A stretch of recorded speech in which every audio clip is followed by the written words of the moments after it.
नमस्कार दोस्तों एसएमटीसी इंस्टीट्यूट में आप सभी का स्वागत है। दोस्तों हर दिन की तरह आज भी हमारा फ्री का लाइव सपोर्ट क्लास स्टार्ट होने वाला है।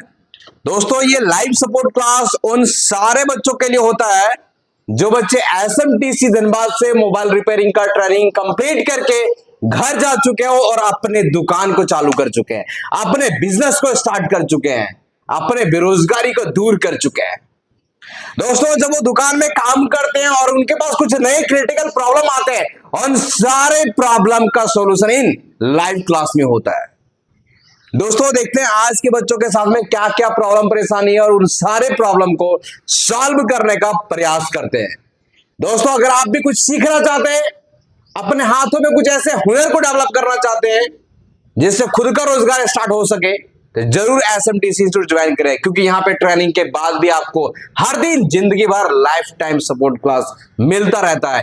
इस तरीके के सपोर्ट क्लास इंडिया का कोई भी संस्थान में नहीं मिलता है जो कि एसएमटीसी धनबाद में मिलता है। चलिए आज का क्लास को करते हैं कंटिन्यू।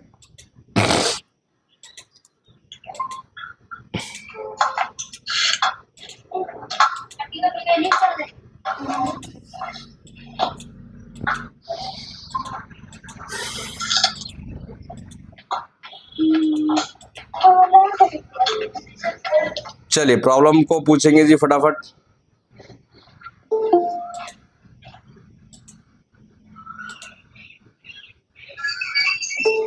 अगर किन्हीं के पास कोई प्रॉब्लम है तो फटाफट बोलेंगे।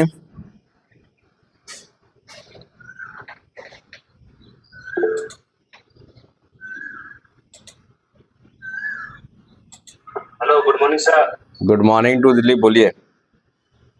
सर एक रेडमी का फोन है सर। रेडमी का फोन है, उसमें क्या प्रॉब्लम परेशानी है, मॉडल नंबर क्या है? रेडमी का फोन है सर।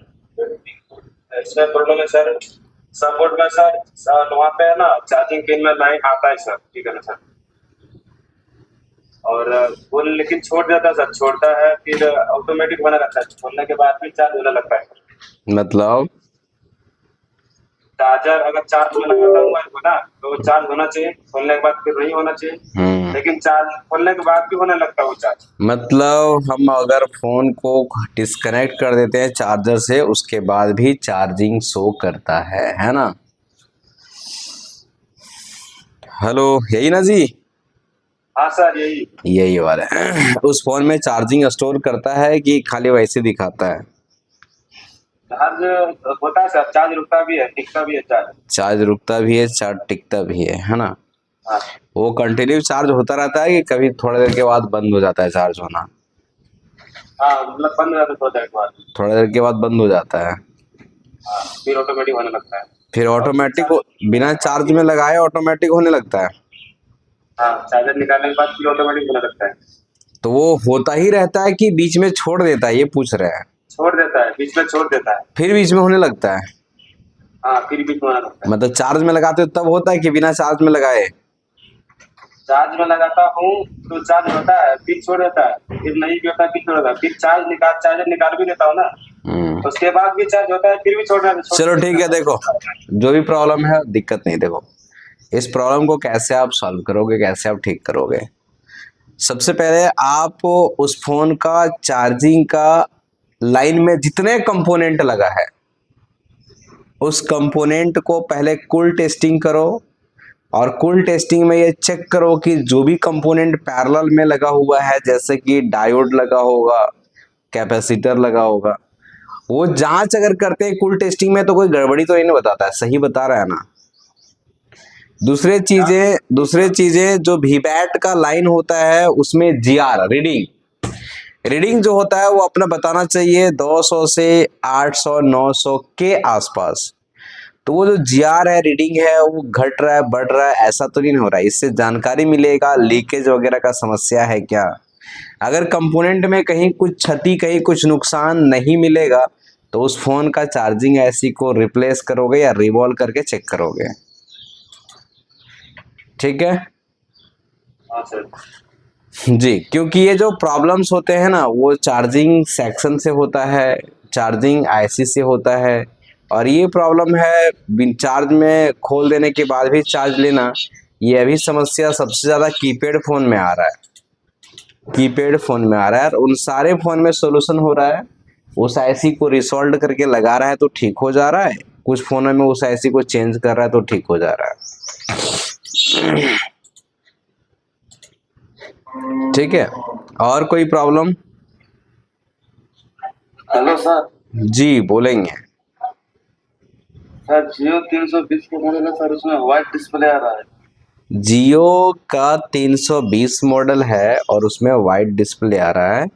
आप उसमें डिस्प्ले को और चेंज, सर उसमें एम्पियर ऑटोमेटिकली ले रहा है 150 तक। मतलब बिना बटन दबाए वो 150 तक एम्पियर कंज्यूम कर रहा है क्या? जी सर। उसके बाद जो डिस्प्ले है उसका पिन वगैरह कोई टूटा उटा है क्या? प्रिंट कोई टूटा है क्या? पेन टूटा वाला नहीं है सर, पहले सर लाइट भी नहीं आ रहा था, तो सर कीपैड का लाइट से चापर करके लाइट लाए तो लाइट आ रहा है।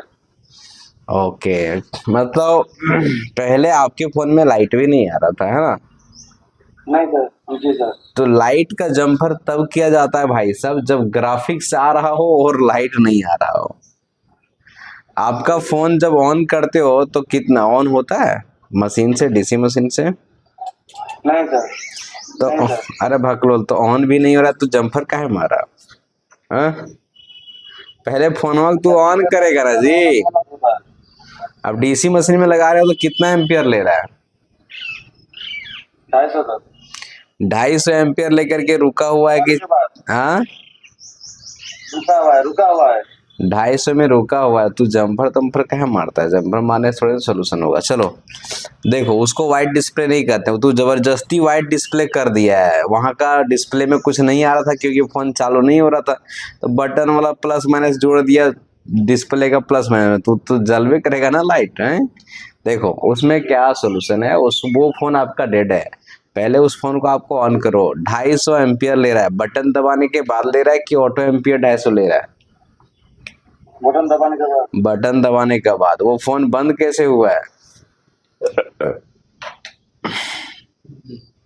कोई जानकारी बताओ। वाटर डैमेज से बंद हुआ। देखो सोल्यूशन तो मिल गया।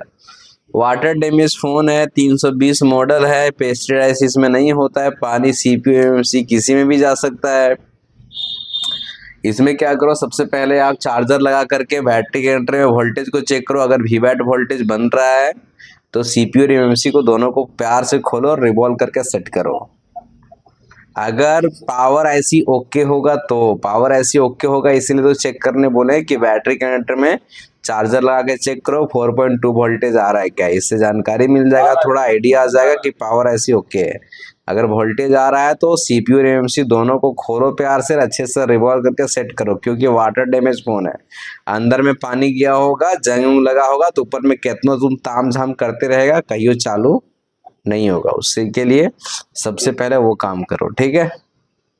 जी सर। चलो। सर वीवो वाई 90 है सर। हाँ 19 और उसमें सर 3000 4000 5000 तक एम्पियर ले रहा है ऑटो एम्पियर, और सर 4G ऐसे 2G ऐसे हिट हो रहा है।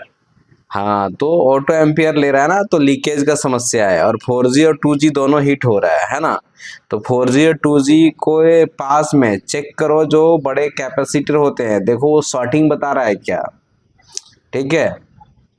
जी सर। शॉर्टिंग वगैरह ना बताए ना तो उस आईसी को दोनों को खोल के रिसोल्व करके फिक्स करके देखो फिर से हिट कर रहा है क्या। अगर फिर से हिट करेगा तो उस आईसी को खोल करके आईसी जहां लगता है उसका पेड़ जो पिन है उसको कूल टेस्टिंग करेगा।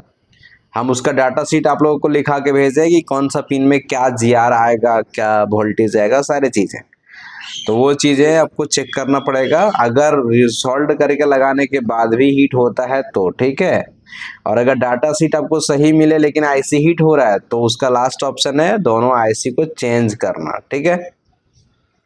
जी सर। और कोई परेशानी बताओ। सर एक फोन है सर जियो 320। सर उसमें सर नो नेटवर्क आ रहा है, नेटवर्क नहीं आ रहा है। उसमें नेटवर्क नहीं आ रहा है, जियो 320 मॉडल है, तो क्या नेटवर्क रनिंग है, सिम जैसा बन के कटिंग है, कैसा है? नहीं सर। सर टावर जैसा है उसको कटिंग है। और टावर जैसा है उसके बाद ऊपर में कटिंग है क्या? जी सर। चलो ठीक है, देखो उसमें सीम सपोर्ट कर रहा होगा तभी वैसा हो। सीम सपोर्ट कर रहा है तो हमें सीम ट्रे तरफ नहीं देखना चाहिए, हमें एंटीना पॉइंट से लेकर के नेटवर्क आईसी तक का सिग्नल को चेक करना चाहिए, ठीक है। जी सर। तो आपके पास में डायग्राम होगा तो एक बार उसको चेक कर लीजिएगा, नहीं समझ में आएगा तो हमको फोन कीजिएगा। उसमें देखो आपको चेक क्या करना है, एक बार एक हिंट दे देते हैं।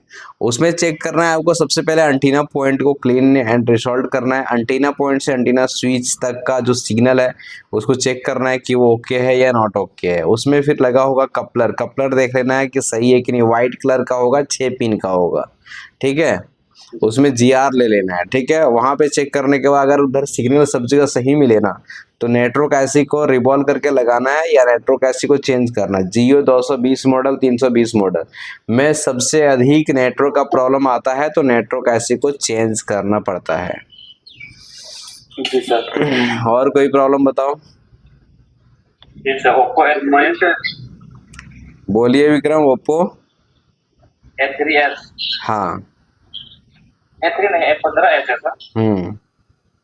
उसमें एक डीसी मशीन है, एम्पल ये 10-20 तक जा रहा है, फिर वापस ही आ रहा है कि पार्ट में होती करते हैं क्या हो रहा है?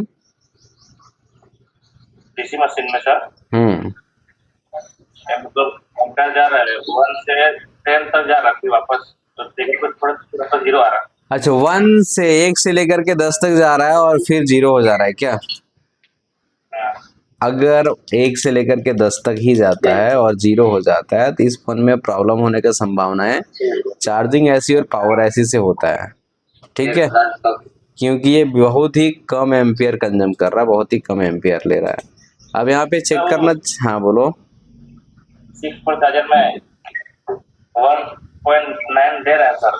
चलो 1.9 ले रहा है। बैटरी कंडक्टर में चेक करो कि कितने वोल्टेज बन रहा है। बैटरी कंडक्टर में चेक किए हॉट टेस्टिंग करने पे? वो सर वाटर डैमेज फंक्शन था। वाटर डैमेज फोन था तो उस फोन को क्लीन किए, आई टेस्टिंग किए, कहीं कुछ दिक्कत दिख रहा है क्या? शॉर्टिंग था, एक शॉर्ट को हटा दिए फिर भी वो नहीं हो रहा है। एमएमटी सीपीयू का शॉर्ट बता रहा है सर। हीट हो रहा है क्या? नहीं, वो वहाँ पे एगो कैपेसिटर है ना, वहाँ पे दोनों बीप कर रहा है सीपीयू के सामने। जस्ट जस्ट नहीं है तो सामने। जो कैपेसिटर बीप कर रहा है आप डायग्राम में पहले चेक करो, बीटमैप में पहले चेक करो कि वो कैपेसिटर पैरेलल में लगा हुआ है कि नहीं। पैरेलल में लगा है और बीप कर रहा है ना तो उस कैपेसिटर शॉर्ट हो सकता है या उसका लाइन शॉर्ट हो सकता है। जरूरी नहीं है कि कैपेसिटर ही शॉर्ट हो। और अगर लाइन शॉर्ट होगा तो वो लाइन कहाँ से कहाँ कनेक्ट है वो चेक करना पड़ेगा, उसके बाद सीपीयू को खोलना है, समझे। और वाटर डैमेज फोन है तो वाटर डैमेज का फोन में आईसी वाईसी खराब होने का चांसेस भी होता है, क्योंकि आईसी के अंदर पानी जाता है तो वो निकल नहीं पाता है, वहीं पे रहता है। जंग वंग लगने के बाद वो खराब हो जाता है, काम नहीं करने लगता है, समझे कि नहीं। तो पहले सॉर्टिंग जहां दिख रहा है वहां पे चेक करो, उसके लाइन में जो कंपोनेंट है उसको चेक करो। चेक करने के बाद अगर कुछ ना समझ में आए तो लास्ट में वो सीपीयू को खोल के रिवॉल्व करके लगाओगे, ठीक है। और कोई प्रॉब्लम बताएंगे?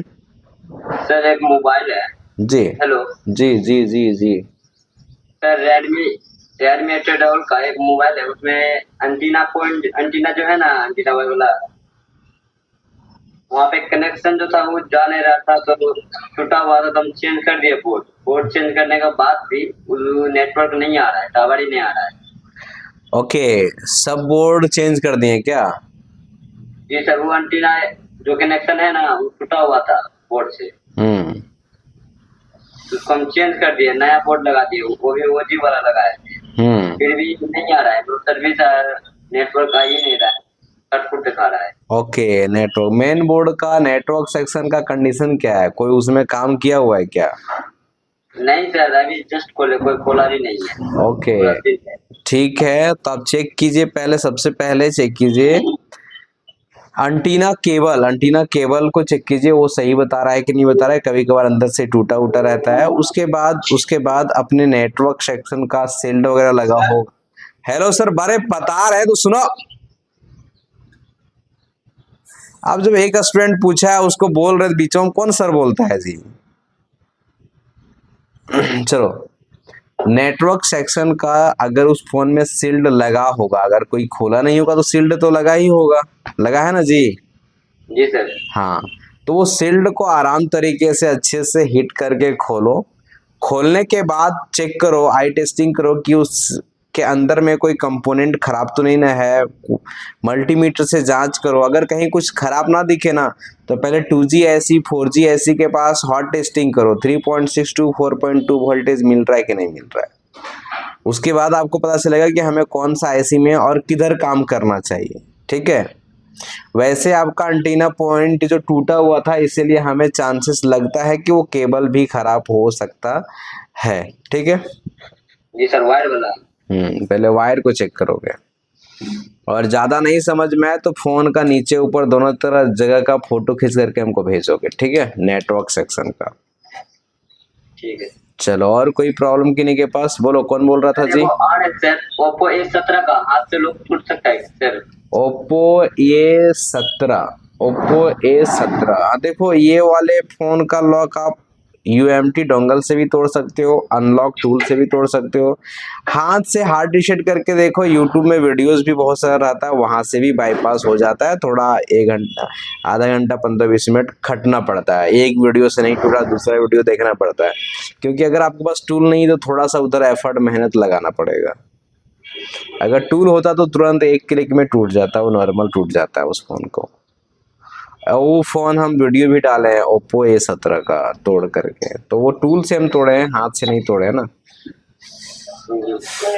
चलो, और कोई प्रॉब्लम बताएंगे? सर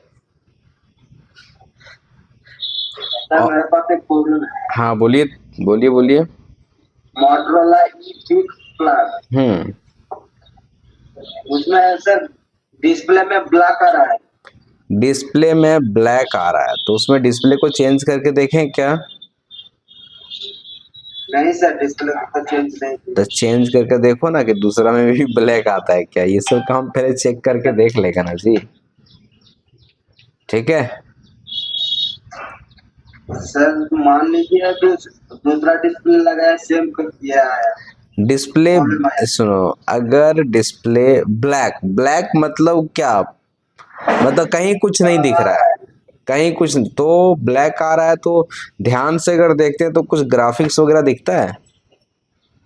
मतलब कुछ नहीं दिखाई देता है। अब मतलब बिल्कुल कुछ भी नहीं दिखाई देता है। और मोबाइल का मदरबोर्ड जो है वो डीसी मशीन में कनेक्ट करके चालू करते हो तो चालू होता है? हाँ सर, चालू हो जाता है। कितना एम्पियर लेता है? 2000 के आसपास लेता है। मतलब वो चलता रहता है कि रुक जाता है? चलता रहता है। चलता रहता है, मतलब बंद जैसा सीन नहीं लग रहा है ना? हाँ सर। हाँ, 2500 एम्पियर नहीं लेता है, लेता है यही 900, 800, 1000, 1200 ऐसे कुछ लेता है, कभी कभी ले सकता है कोई फोन में। चलो ठीक है, देखो, अगर वो फोन चालू है ना तो पहले आप डिस्प्ले दूसरा लगा करके चेक करो, हो सकता है वो डिस्प्ले टूटा होगा। और अगर 2-3 डिस्प्ले लगा के चेक करते हो नहीं आता है तो उस फोन का लाइट सेक्शन चेक करोगे और ग्राफिक सेक्शन चेक करोगे। ठीक है, पहले कौन सा सेक्शन चेक करो? पहले लाइट सेक्शन छोटा मोटा सेक्शन होता है उसको चेक करोगे, उसके बाद ग्राफिक सेक्शन को चेक करोगे। चलो, और कोई प्रॉब्लम? जल्दी बताएंगे जी, काफी समय हो गया आज। और कोई प्रॉब्लम है क्या? नहीं है। चलो, अब हम लोग मिलते हैं फिर कल।